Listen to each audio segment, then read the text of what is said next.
how to add or remove Secure Wi-Fi on the apps screen on the Samsung Galaxy S25, S25 Plus, or the S25 Ultra.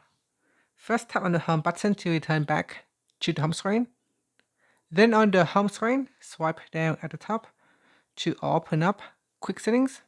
Now in here, tap on the settings icon.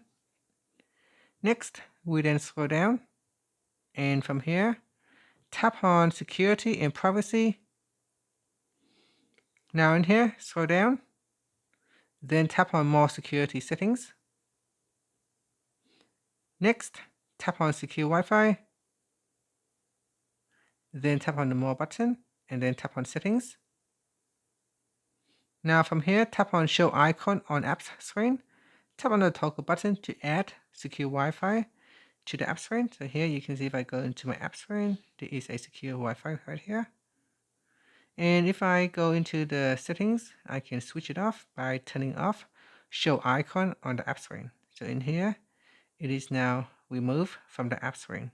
No longer can you find secure Wi-Fi in here. And that's it.